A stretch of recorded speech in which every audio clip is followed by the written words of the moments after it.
बिस्मिल्लाहिर्रहमानिर्रहीम। मुख्तार बिन अबी उबैद सख्फी उन चंद हुक्मरानों में शामिल है जिन्होंने बनो उमैया के खिलाफ तलवार उठाई, और ये अब्दुल मलिक बिन मरवान का ज़माना था कि मुख्तार सख्फी को कूफा पर तसल्लुत हासिल हुआ। यह ताबईन में से था और इसके वालिद हज़रत अबू उबैद सख्फी रसूलुल्लाह सल्लल्लाहु अलैहि वसल्लम के मशहूर सहाबी थे। मुख्तार ने 66 हिजरी को हुकूमत वक्त के खिलाफ तलवार उठाई और ये कसम खाई कि अगर मैं किसी भी ऐसे शख्स को कत्ल ना करूं जो करबला के वाक़े में मलूस था तो मुझ पर खुदा की लानत हो। नाज़रीन गिरामी, ये वो कसम थी कि जिसने मुख्तार सख्फी को मकबूलियत की बुलंदी पर पहुंचा दिया। जब नवासे रसूल सैयदना हुसैन ने हज़रत मुस्लिम बिन अकील को कूफा में अपना सफ़ीर मुकर्रर किया तो मुख्तार सख्फी ने हज़रत मुस्लिम बिन अकील की मेहमान नवाजी की। उसी दौरान यजीद ने साहबी रसूल को हटाकर एक सख्त दिल इंसान उबैदुल्लाह इब्न ज़ियाद को कूफा का गवर्नर मुकर्रर कर दिया, जिसने आते ही हज़रत मुस्लिम बिन अकील के खिलाफ महाज खड़ा कर दिया और मुख्तार सख्फी समेत बहुत से लोगों को हज़रत मुस्लिम बिन अकील के साथ देने की वजह से जेल में बंद कर दिया और फिर धोखे से हज़रत मुस्लिम को शहीद कर दिया। मुख्तार सख्फी जेल में इसी आस पर था कि नवासे रसूल हज़रत सैयदना इमाम हुसैन के आते ही कूफा के हालात ठीक हो जाएंगे, लेकिन बदकिस्मती से ऐसा ना हुआ और बिला आखिर वह वाक़या पेश आया कि जिसे तारीख लिखते हुए भिखुओं के आंसू रोती है। सैयदना हुसैन को शहीद कर दिया गया। उस वाक़े के तकरीबन 6 साल बाद मुख्तार सख्फी को कूफा पर हुकूमत बना ली और कसम खाई कि वाक़े करबला में मलूस तमाम किरदारों को जहन्नम वासिल करूँ। मुख्तार ने कुछ लोगों की मदद से 6000 लोगों के नाम की फहरिस्त तैयार की जो कि वाक़े करबला में यजीदी फौजी थे और तय कर लिया कि उनमें से किसी को जिंदा ना छोड़ूंगा, उन्हें इबरत का निशान बना देगा। आए इसी फहरिस्त में से कुछ बड़े लईनों की मौत का जिक्र करते हैं जो कि मुख्तार के हाथों इबरत का निशान बने। सबसे पहला उमर बिन साद की बात करते हैं। उमर बिन साद करबला में इमाम हुसैन और असहाब को बेदर्दी से शहीद करने वाले लश्कर का सूबे सालार था। मुख्तार ने उमर बिन साद को कत्ल करने का अज़म किया और कहा, मैं बहुत जल्द उन सफ़ात के हामिल शख्स को कत्ल करूँगा कि जिसका कत्ल ज़मीन व आसमान और उसके तमाम रहने वालों के लिए खुशनुदी का बास होगा। हुसैन नामी एक शख्स उस मजलिस में बैठा हुआ था। वो मुख्तार की बात समझ गया और अपने बेटे अरियान को उमर इब्न साद के पास भेजा और उसे खबरदार कर दिया। दूसरे दिन उमर साद अपने बेटे हफस जो कि जंग करबला में भी उसके साथ था, मुख्तार के पास भेजा ताकि उसके साथ गुफ्तगू करे। हफस जब मुख्तार के पास पहुंचा तो मुख्तार ने अपने एक फौजी अफसर को, जिसका नाम केसान तमार था, मुखफियाना तौर पर अपने पास बुलाया और साया हुक्म दिया कि अभी तुम उमर साद के पास जाओ और उसका सर तन से जुदा करके मेरे पास ले आओ। इब्ने कुतैबा कहता है कि केसान मुख्तार के हुक्म से उमर बिन साद के घर में दाखिल हुआ और देखा कि वो बिस्तर में बैठा हुआ था। जब उसने केसान का हंसनाक और गजब आलूदार चेहरा देखा तो अपनी मौत का यकीन कर लिया और चाहा कि अपनी जगह से उठकर भागे, लेकिन लिहाफ में उसका पाँव फंस गया और वो बिस्तर के ऊपर ही गिर गया और केसान ने बगैर कोई मोहलत दिए उसे वहीं कत्ल कर दिया और उसका सर तन से जुदा कर दिया और यूं इसकी ज़िंदगी का आखिरी जिल्लत अमेज वर्क तंगीन बाब ख़त्म हुआ। फ़काम आलिया किसान जब उमर साद का मनहूस सर लेकर मुख्तार के पास आया तो मुख्तार ने उमर के बेटे हफस को खिताब करके कहा, इस कटे सर के मालिक को जानते हो?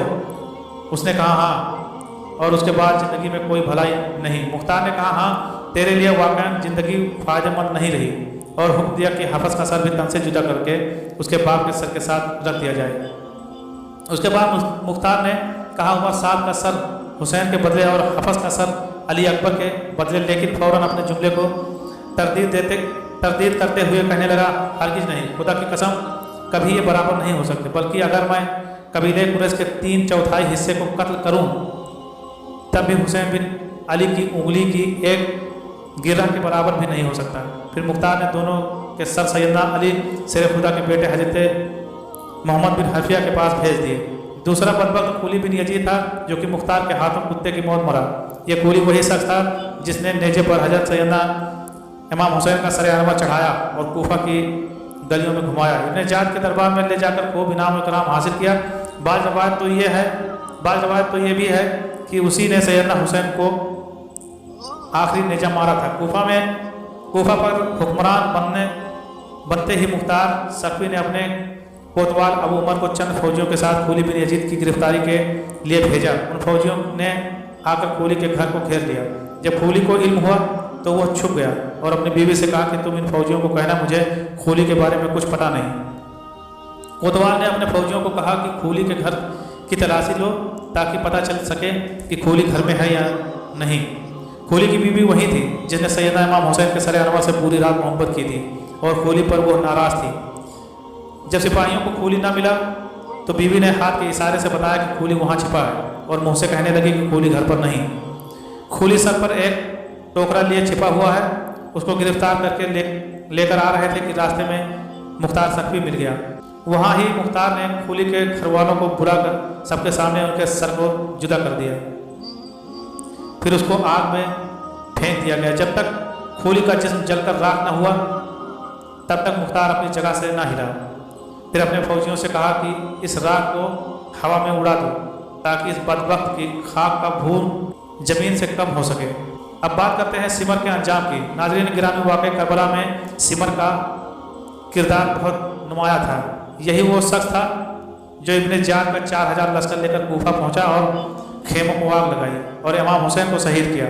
सन 66 हिजरी मुख्तार सख्फी ने क़याम किया तो सिमर ने उनके खिलाफ होने वाली जंग में शिरकत की, लेकिन मुख्तार सख्फी सिमर समेत उमवी उमरा को कूफा में होने वाली जंग में शिकस्त दी। मुख्तार सख्फी ने इरादा किया था कि वह करबला की जंग में शरीक हर यजीद की कमांडर को कत्ल कर देगा और अहले बैत के पाक घराने का बदला लेकर शिकस्त के बाद सिमर को कूफा से फरार हो गया। लेकिन मुख्तार सख्फी ने खास तौर पर अपने गुलाम जरबी को एक दस्ता फौजियों का देकर उसके पीछे भेजा, लेकिन सिमर ने मुख्तार सख्फी के गुलाम और उस दस्ते को कत्ल कर दिया। फिर मुख्तार सख्फी खुद इस मुहिम पर निकला और सिमर को घेर कर उसको कत्ल कर दिया। उसका सर गर्दन से उतार कर कला करके नेजे पर लटकाकर पूरे कूफा में घुमाया गया और उसके धड़ को पहले खौलते हुए तेल की डेग में डाला गया और फिर कूफा के बाजार में जंगी कुत्तों के आगे डाल दिया गया और फिर सिमर का सर मोहम्मद बिन हनफिया के पास मदीना भिजवा दिया। नाज़रीन गिरामी, इब्ने ज़ियाद कूफा का गवर्नर था जिसने हजरत मुस्लिम बिन अकील को शहीद किया और इमाम हुसैन के करबला में ही अपनी फ़ौज भेजी। इसके हुक्म पर पानी बंद किया गया और इसके खत की रोशनी में करबला का वाक़या वाकई पजीद हुआ।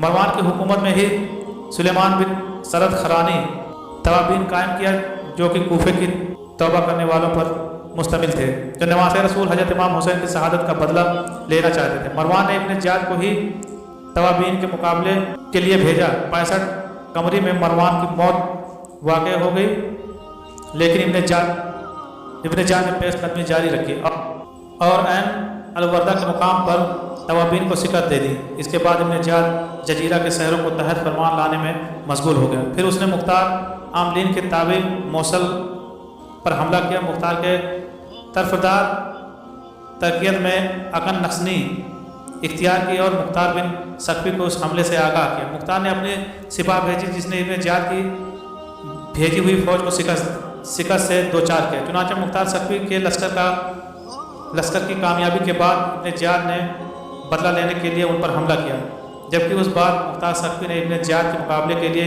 इब्राहिम बिन मालिक अस्तरा को भेजा। चुनांचे दरियाए खाजर के साहिल के नज़दीक मौसल से 5 फरस के फासले पर इराकियों और सामियों की बहुत बड़ी जंग हुई, जिसमें मुहर्रम 67 हिजरी को इब्ने ज़ियाद ने शिकस्त खाई, जहाँ पर इब्ने ज़ियाद का कत्ल हुआ। उबैदुल्लाह इब्ने ज़ियाद और उनके साथियों के सर तन से जुदा करके मुख्तार सख्फी के पास भेजे गए, जिनको इबरत हासिल करने के लिए एक उसी मस्जिद में और उसी जगह पर रखा गया जहाँ सैयदना हुसैन का सर अक़दस रखा गया था। अब यहाँ इब्ने ज़ियाद के सर के साथ एक नहायत गैर मामूली वाक़या पेश आता है कि जिसको सुनकर आज भी दुश्मनाने अहले बैत काँप उठते हैं।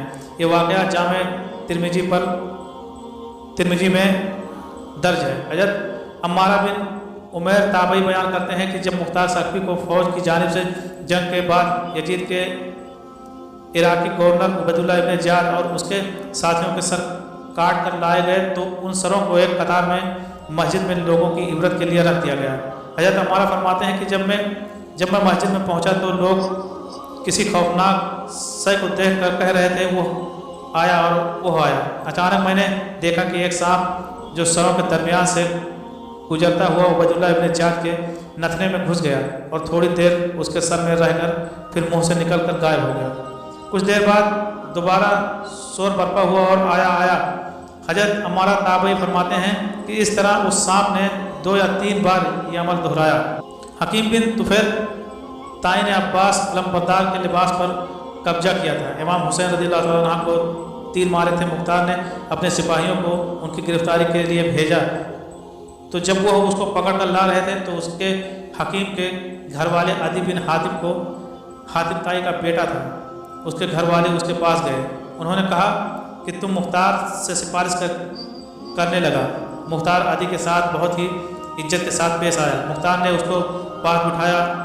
अदी ने अपने आने की वजह बताई तो मुख्तार ने कहा, आप मोहम्मद सल्लल्लाहु अलैहि वसल्लम के नवासे के कातिलों के बारे में सिफारिश करते हैं। उसने कहा कि हकीम पर झूठा इल्ज़ाम है। मुख्तार ने कहा कि अच्छा, हम उसको छोड़ देंगे। सिपाहियों को रास्ते में ही मालूम पड़ गया था कि आदि हकीम की सिफारिश लेकर मुख्तार के पास चला गया है, इसलिए सिपाहियों ने रास्ते में ही हकीम को कत्ल कर डाला। उसको नशान इबरत इस तरह से बनाया गया कि उसको एक कमरे में बंद किया गया। उससे कहा कि तुमने अब्बास इब्न अली के कपड़े उतारे थे, हम अपनी ज़िंदगी में तेरे लिबास को उतारते हैं। सिपाहियों ने उसको अंधा कर दिया था। फिर कहा कि तुमने हुसैन इब्न अली को तीर मारा था, हम भी तुझको तीर मारते हैं। यह कहते ही उन्होंने तीर मार कर हकीम को कत्ल कर दिया। करबला में इन लोगों ने हज़रत इमाम हुसैन रज़ियल्लाहु अन्हु और उनके साथियों के साथ तरह तरह के जुल्म किए हैं। जो लोग मैदान करबला में सैयदना इमाम हुसैन के मुकाबले में गए, जिसने मौला हुसैन या उनके साथियों को शहीद करने की जुर्रत की, उन सब को मुख्तार सख्वी ने बहुत बेदर्दी से जहन्नम हासिल किया और यकीनन वह अब भी जहन्नम का ईंधन ही बन रहे होंगे। एक रवायत के मुताबिक 6000 कूफी मुख्तार के हाथों जिल्लत के साथ कत्ल हुए और इनके अलावा भी बेशुमार लोग तरह तरह के अजाब में मुब्तला हो गए थे। तारीख चीख कर बता रही है कि इनमें से कोई नहीं बचा था जिसने इस दुनिया में ही सजा ना पाली हो। हर किसी को बुरी से बुरी सजा और अजाब का सामना करना पड़ा था। जिसने भी वाक़ई करबला में मुजालिम ढाए थे, यहाँ तक कि उस अजाब से यजीद भी न बच पाया और बहुत बुरी मौत